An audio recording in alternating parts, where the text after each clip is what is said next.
These are all the Easter eggs, references, and little things you might have missed in It, Welcome to Derry, Episode 5, Neibolt Street. Hey, welcome back to ScreenCrush. I'm Colton Ogburn, and, well, it's here. Pennywise has finally arrived. All season, this series has explored the many other forms that it takes to terrify its prey using their greatest fears. But this episode gives us our first look at the clown itself, further proving, by the way, that the other clown that we've been seeing show up in this photograph and outside of the Hanlon's house is indeed the real, alive Mrs. Kersh, this young clown from the 1908 flashback and the daughter of Bob Gray, aka Pennywise the Dancing Clown, aka the man who it killed and replaced, stealing his likeness and creating its favorite form. So we open with Halloran and Daniel bouncing back to reality. Oh, there goes gravity. Thank you. We see white foam coming from Daniel's mouth, showing how extreme Halloran's invasion of the mind can be, especially when you resist it like Daniel was, and in this case it has caused Daniel to have a seizure. Halloran is also reeling from the experience, but confident in his discovery of its lair and how to find the artifacts that cage the entity. Remember, last week we got confirmation that shards from the igneous rock casing of the star that contained the entity of it when it crash landed on Earth millions of years ago, those shards have been taken from the impact crater and buried around Derry by natives, creating a barrier that the entity cannot cross. A derrier, if you will.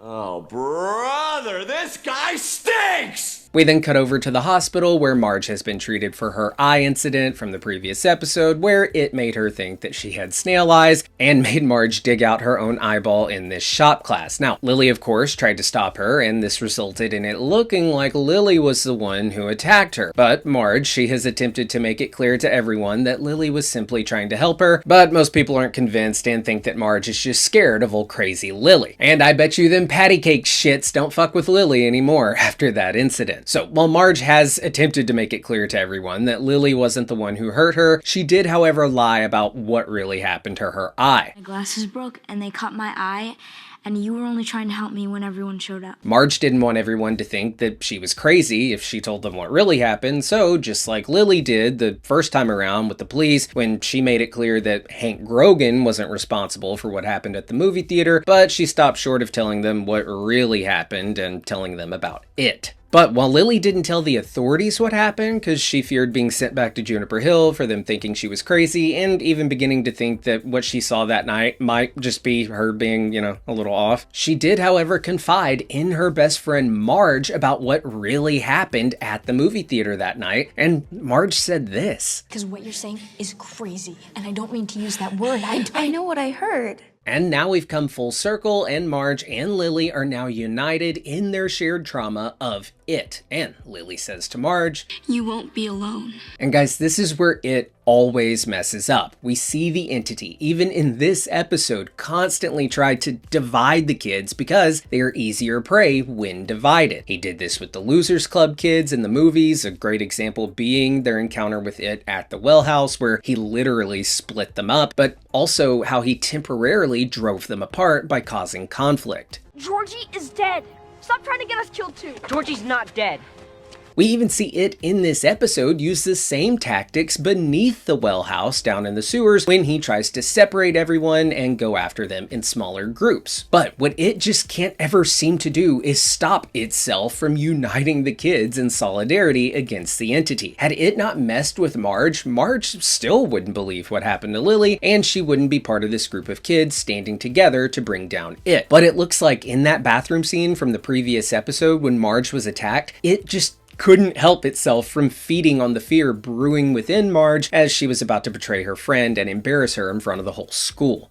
Good news, I found one. Oh, that's great, buddy, but the website looks a little suspicious, so let's be sure to use a single-use privacy card. So we started using these single-use privacy cards to shield our information. They're great for online security, and we use them to help with our budget. We do? Yeah, so we started using privacy.com, the sponsor of this video. With privacy, you can create a variety of cards, and the single-use cards automatically close after just one transaction, and these are perfect for when you sign up for a free trial. I know you guys have done this. You sign up for a trial, forget about it, and then you get stuck with a huge subscription bill. I do that all the time, but a single-use card, it means that they can't keep charging you for the service that you forgot to cancel, and now you don't have to haggle with them to get your refund. All right, we got it. It'll be here by the end of the ad. Awesome, I can't wait. Now, these single-use cards, they're great, but we also use merchant-locked cards to help us budget. Like, I made all my Amazon payments from one card to help me keep track of where my spending goes. And they are so easy to sign up for. Just go to privacy.com/ScreenCrush, that's privacy.com/ScreenCrush, and get your $5 sign-up bonus today. For instance, if you wanted to support our channel, you could create a card just for use in our ScreenCrush merch store. They also offer category-locked cards, like say if you want to have a card just for dining to keep track of your food budget much easier. And they also have everywhere cards that can be used with any merchant. I even use their browser extension, so it's incredibly easy to create a single-use card when you check out. But the best thing about privacy.com is the high level of cybersecurity that they offer. How many times have you had to cancel a card because some hacker got your information? But privacy cards, they keep us safe from data breaches and shady websites. Oh, it's here. It's here.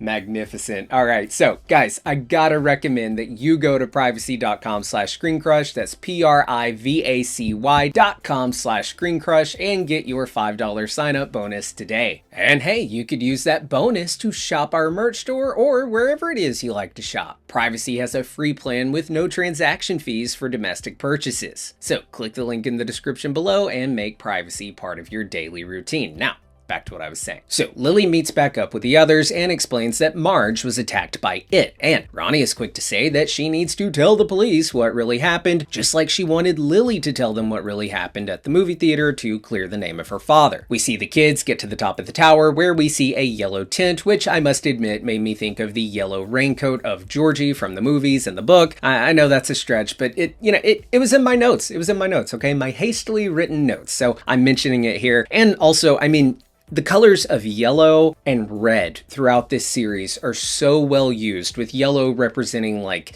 peace and goodness and hope, I guess you could say. Like we see it in the Hanlon's home. We see it with various characters like wearing the color yellow, like Charlotte. But then you have red. We see Mrs. Kersh wearing red. We have the red balloons. We have the red that's all over the black spot with the furniture. And that is like foreshadowing, like hellfire and blood. And it really represents it and the evil to come with it. So anyway, out of the yellow tent comes Maddie, but it's not actually Maddie, it's it. And when you go back and watch this episode a second time around and remind yourself that in all of these scenes with Maddie and the kids, that it's really just it sitting there with them in broad daylight, hearing their plans and acting relatively normal, it is so creepy and terrifying. And it's really showing us a side of its shape-shifting abilities that we really hadn't seen before. It's always kind of seemed like its shape-shifting abilities were, well, quick and monstrous, but the entity, he can also, or it can also just straight up take the form of someone and interact with them for hours. And, I know I'm the Marvel geek here, but it's almost like, Mystique or just in any type of shapeshifter. I always kind of had the impression that when it transformed into someone, it was just like a brief, getting in their head, using it to hurt them type of scenario. But what we're seeing here is that it can just full on take the shape and act as an entirely different person. So I'm sure that it does that quite a bit just throughout Derry. In fact, as we'll talk about here in a bit, I think that Mr. Kersh from the Quality Meats Butcher Shop, we see him again in this episode, but I think that earlier in the season when we met him with Charlotte, that might have actually been it.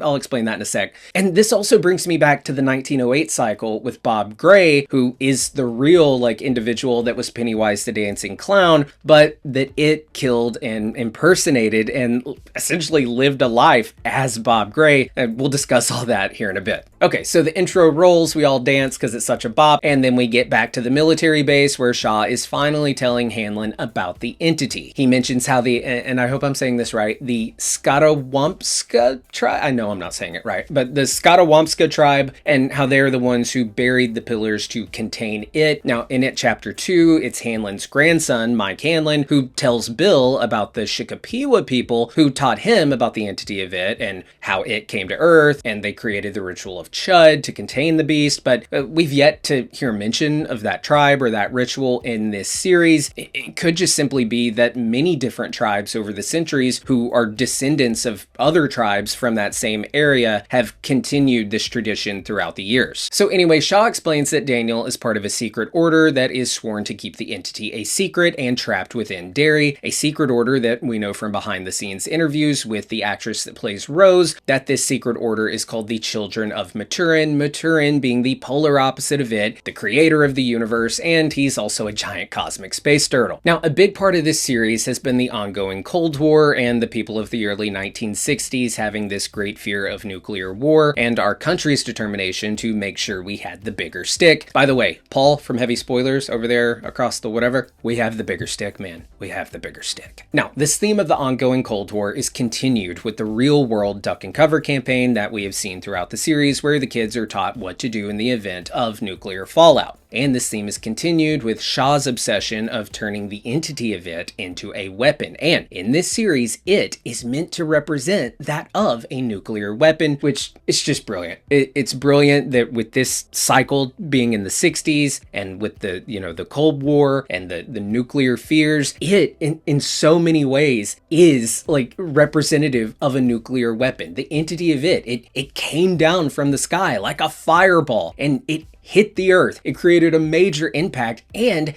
it caused this lasting effect of death and destruction for centuries to come, not only killing residents of the land around it, but also tainting the very nature of its surroundings, like the water supply, causing the people of what is now Derry, Maine, to be aggressive and cruel, as we'll hear discussed in a later scene. It has so many parallels with a nuclear weapon already, so it is such a cool parallel that they are drawing with this nuclear age, the Cold War, and this general wanting to contain it and use it as a weapon, the same way that America was determined to have its own nukes, and having Oppenheimer create the atomic bomb, ending World War II in a brutal fashion, but simultaneously creating a precedent that can't be put back in the bottle. And that's what Rose represents in this argument with Shaw. She is trying to contain that nuke that is it. She is trying to keep it in the bottle or its cage, because much like nuclear weapons and the existence of nuclear bombs, once you launch the first one,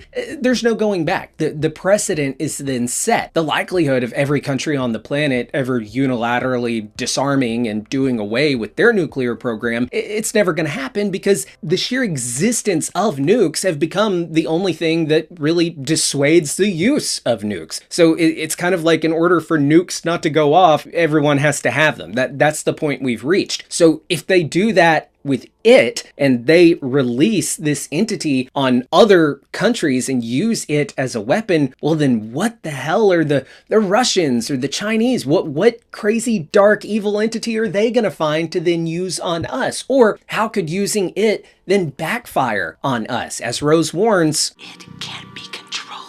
I hope that made sense. Essentially, Rose doesn't want to be Truman and let the genie out of the bottle. And something tells me that come the end of this season, Shaw is going to end up feeling like Oppenheimer in a lot of ways. Death, the destroyer of worlds. And he's going to feel that way because he has released it. He has broken this containment, and it represents death and is the eater of worlds. I am the eater of worlds. So back at the tower, we hear a pretty convincing it in the form of Maddie state that he ran away once and that he will do it again, and that he will go back to the sewers before he goes back to his dad. And when you watch this scene back, knowing that the real Maddie is dead and that this is it, we're reminded of the fact that it has explored every corner of Maddie's mind, and it has found all of Maddie's greatest fears and knows that boy inside and out. And that is why he is able to portray such a convincing Maddie and say things only Maddie should know. We hear him go on to describe the current state of Susie and Teddy, who are both dead, Teddy's head being split open and Susie missing an arm. Remember in the pilot we saw, well... Now, before I knew this little shit was it, and he said Phil was alive, I was feeling a little vindicated because I and many others have speculated Phil could be alive down there in the sewer as part of its floating arrangement, like Beverly was in It Chapter 1. Maddie, or It, even explains why it does this. It kept some of us alive, like it needed fear. Yeah. So we then cut over to this meeting of the children of Maturin, where we see them discussing this cycle and the victims so far, describing it as somewhat mild compared to the previous cycles like 1908 and 1935. We also hear that most of the victims of this cycle have been children. And we learn that it has a discharge. Gross. That this discharge, it taints the water, much like how a nuke not only destroys the surrounding area, but it also taints it for years to come, causing radiological pollution. Now, this contamination of Derry's water supply, it is what makes the people of Derry, one, so numb to the evils and tragedies of their town, but also it's what makes them so cruel and aggressive, and they even discuss that here. It's discharge, you might call it, that's tainted Derry's groundwater since the town's founding. And I love this added layer of water once again playing such a pivotal role in how it operates. Water being a constant found in the book and in previous films with this character. And I've been plugging this video all season. I had nothing to do with it. It was made like 7 years ago, but there's a pretty good video up on our channel right now that discusses how Stephen King uses water to terrify us. So this young woman talks about the augury. That sounds like what the title of my manifesto would be. Anyways, the augury, it's the last big event of each cycle. For 1908, it was the Kitchener Ironworks explosion. For 1935, it was the Bradley Gang massacre. And for this cycle, it's likely going to be the Black Spot fire. Remember, the Black Spot is the new hangout for Halloran and his fellow black soldiers where they can hang out without being subject to the rampant racism of Derry. But like in the book and like mentioned in the films, it is behind the Legion of White Decency burning that building down. And we have already seen that racist group teased here on this billboard in the first episode. Okay, so over at the Derry jail, Hank is now being transported to Shawshank Prison via bus, the same way that we saw Andy Dufresne arrive at the prison in the Shawshank Redemption movie. We see this angry parent of Susie and Phil rush Hank and the guards, and he attempts to kill Hank right there in cold blood. You'll notice that he is wearing red, representing anger, representing it. We hear him say that Hank is going to fry for what he did to his kids, and like we saw earlier in the season, the patty cakes wrote on Ronnie's locker, "Hatchet Hank's gonna fry," and at the time that was something I said could be a reference to the electric chair and a possible reference to another of King's works where we saw another innocent black man framed and sentenced to death for the murder of children, the Green Mile. Now, as Hank is taken away, Charlotte is there and she sees it in the form of this police officer. And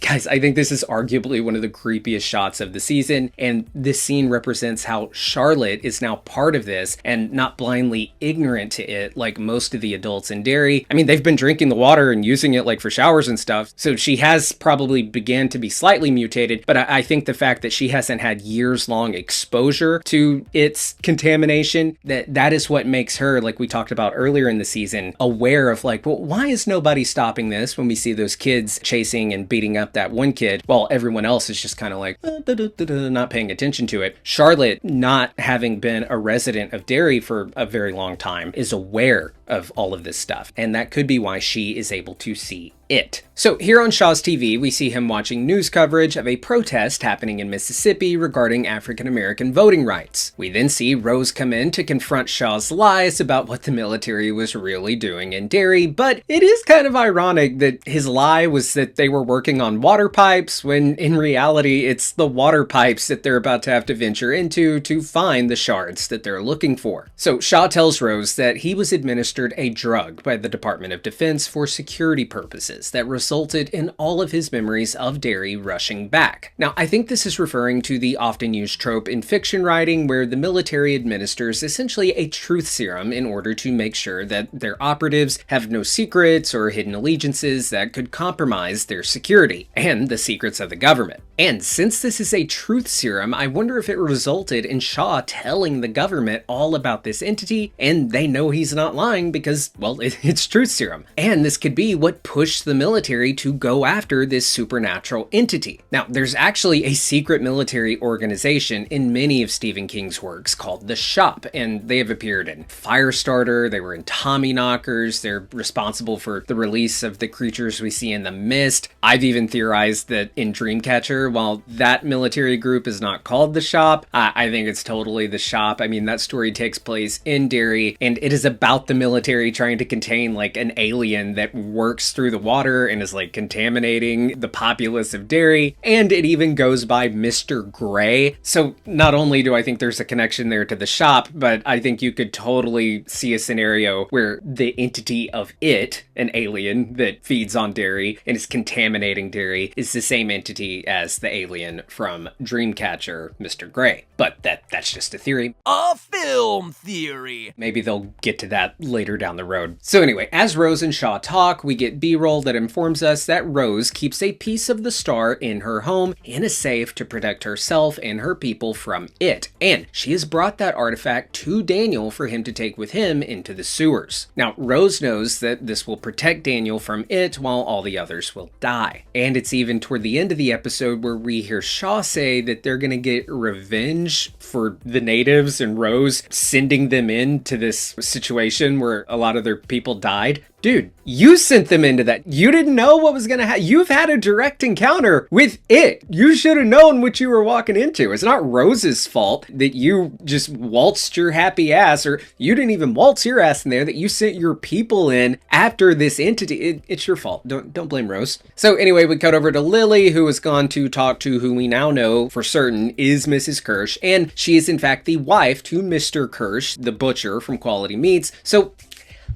let's break down why this is huge, okay? So in It Chapter 2, we meet Mrs. Kersh, but it's not really Mrs. Kersh, it's it pretending to be her, the same way we saw him pretending to be Maddie in this episode. But when he is pretending to be Mrs. Kersh, that is actually based on a real person, this lady. And she's the same lady who is this clown in 1908. And she is the same child in this photograph with her father, Bob Gray, aka Pennywise the Dancing Clown, a man that it kills and steals the life of. Now, the big reveal that she's Mrs. Kersh wasn't the direct into-camera reveal at the end, but it was actually when we see Mr. Kersh revealed as her husband, and man, he is creepy. He's revealed to be like this seemingly like abusive presence, unlike his chipper self that we met earlier in the season, when I actually theorized at the time that dude might actually be one of Pennywise's like many forms, and I think that's still a possibility. Now, I am going to talk now about a publicly released trailer for the rest of the season that has come out. It came out last week, in fact, but if you're avoiding trailers, here is your spoiler warning. I've been of the opinion that this clown that we saw outside of the Hanlon's house and in this photograph, that it's not Pennywise. It's not it. It is actually Mrs. Kersh dressed up like her old clown self from the 1908 cycle, and that she in some way is still bonded and maybe even working with it. Maybe she is just deluded or a little off and thinks that it is somehow her actual father, or she has like this familial bond with it because it has all of her father's memories, and maybe they spent a lot of time together throughout that cycle. Perhaps we'll even see a flashback moment where she starts to realize that her dad's not her dad anymore. Anyway, the reason I bring this up is because in that trailer for the upcoming episodes, we see this shot in Kersh's house with that same wig we saw in the 1908 flashback, suggesting that she has been going around town following the kids in her wig, dressed up in her clown costume. And there is another piece of evidence that can be found toward the end of this episode, suggesting that it and Kersh are still working together. We learn that the Shawshank prison transport crashed and that Hank escaped, and Hank later reveals that the bus was attacked. The bus was attacked by it before the bus could even get out of Derry, and it likely did this at the request of his quasi-daughter, Mrs. Kersh, because Mrs. Kersh and Hank, they are... Now, we know from the previous episode that Hank can't give his true alibi of where he was that night of the kid's murder at the theater, because his alibi is that he was with a white woman, which was a big no-no in the early 1960s, especially in a town like Derry. Now, on the TV, when we learn about Hank escaping, we see that his prisoner number is 26401. Bruh. Come on, one little switch and we could have had 24601. 24601. So the military, they go to the wellhouse, which sits above an old colonial well. This is the same house and the same well that we see in the movies, and we get this cool breakdown from the commander detailing the alien entity's ability to shapeshift. Whatever form this enemy takes, it will use your own personal fears against you. Now, Halloran is with them, and we hear his grandmother call out to him, warning him not to go into the sewers, but Halloran keeps going, and when he jumps into this water, we see him transported to this bathtub that we got a glimpse at in the previous episode where Dick was having visions from his childhood and his abusive grandfather. His grandfather that we actually learned about in this scene from Dr. Sleep, the sequel to The Shining. Beat me senseless, and my grandma too, and when he died, I danced. And what we're seeing happen here is it has once again entered the mind of Dick and is using his own fears, that fear being his grandfather. Not to only scare and torment Dick, but it is looking to cripple Dick's ability to combat it. And he's looking to do so by releasing Dick's box of spirits. You know what's in there, boy. Don't let him open it. Now, in Dr. Sleep, we see Dick Halloran teach young Danny how to lock away the spirits that haunt them as those with the shine. You're gonna build one just like it in your mind. Now, this chained up box within Dick's mind contains all the evil spirits that have haunted him throughout his life, and it is looking to release these spirits and break Halloran so that he can't interfere anymore. Now, that's what I think's happening. I think that it's releasing all the spirits. But in Dr. Sleep, when we see Danny use what Dick taught him to do and what Dick's grandmother taught him to do with putting these spirits into lock boxes, we see a lot of lock boxes, and they're each put into their own box each time. So if we're just seeing this one box in Dick's mind, perhaps this is solely the box for his grandfather's spirit that has tormented him even in death, and now that spirit has released, and that spirit is going to torment the hell out of Dick, making it to where he cannot focus on fighting it. And hey guys, super quick, I wanted to show you this exclusive It parody merch that we designed for our merch store. We have this map of the Derry sewer system, my personal favorite, especially with this episode. It features Pennywise as Pac-Man, or you can get your official Losers Club members shirt. There's also the It IT department, the Overlook Maze, I really like that one, and there's this carpet pattern from The Shining, and if you look close, you'll see that red rum is hidden in the pattern. I want to give a special shout out to my wife for designing those, and we also have these other fun designs like The Life of a Dancing Clown Taylor Swift parody, and this Derry vintage clown costume. Shopping our merch store is a great way to support our channel. Links for all of these are below, and now you can become a store member to earn rewards and get free stuff. And depending upon when you're watching this, we've got a great Black Friday sale happening right now as well. Now, back to what I was saying. So elsewhere in the sewer with the other soldiers, we see It take the form of Uncle Sam. This scene is actually deeper than you think because remember, It takes the form of what you fear. Now, this kind of implies that these servicemen are, yes, they're scared of their mission that their military has put them on here in these sewers, but it also kind of shows that they already had this fear within them about their role in this Cold War and how these men were inspired to join by the Uncle Sam adverts, but even with them deciding to join the fight, that they are still scared, which, I mean, it's the definition of bravery. Bravery doesn't mean that you're not scared. It just means that you do what you got to do anyway, despite being scared. Bravery isn't having no fear. Bravery is having fear. So then we see Daniel begin to run away, and this dumbass for some reason starts shooting at him. Why? Why are you shooting at him? Why would you shoot at someone running away? That's already super fucked up. And I thought you needed this guy. I thought you needed Daniel to be your guy.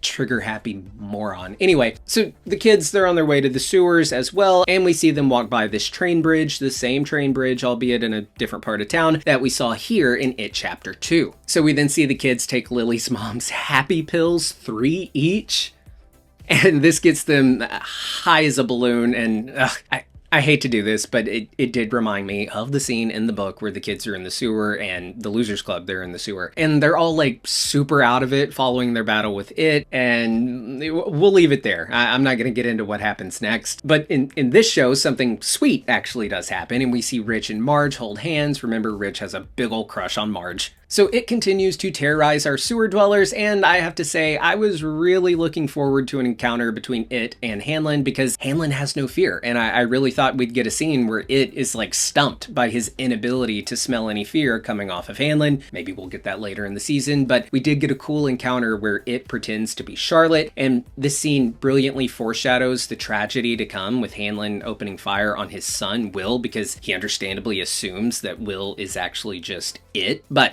this the scene, with it pretending to be Charlotte and Russo not being able to see it at all. What the hell are you doing down here?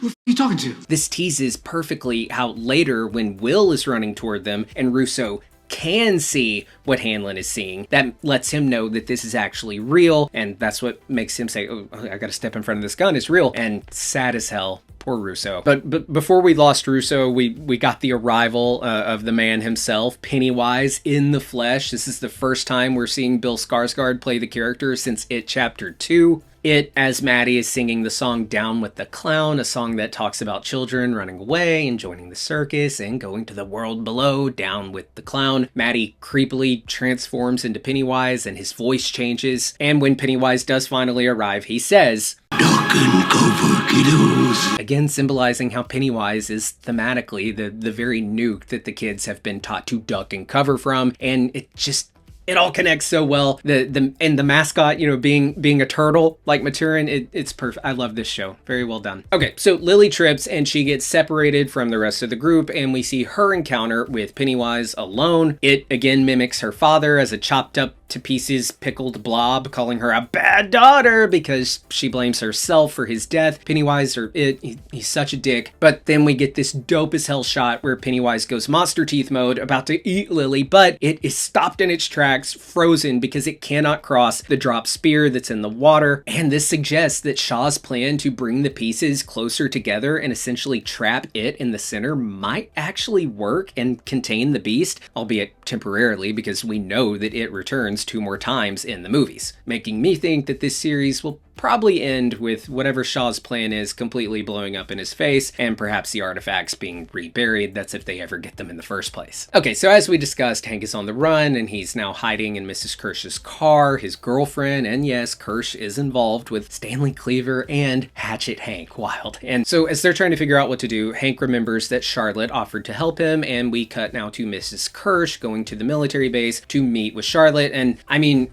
really, the military, they could easily get Hank off of these charges, like right now. So hopefully that happens, but they're probably going to have, some story of, no, we can't do that because it exposes what we're doing. That'll be an interesting scene to see. Now, the last one to actually make it out of the sewers alive is Halloran, and he leaves out the same tunnel that the kids came in through. And once outside, he sees the ghost of poor Russo, and the final shot of the episode shows us the box where Halloran's spirits were kept, now wide ass open, setting the stage for an epic next episode. What's in the box? An episode that I hope you guys will come here after to watch our breakdown of next week. So, thank you so much for watching. If you're new here, be sure to subscribe, hit the bell so you get notified every time we upload a new video. For ScreenCrush, I'm Colton Ogburn.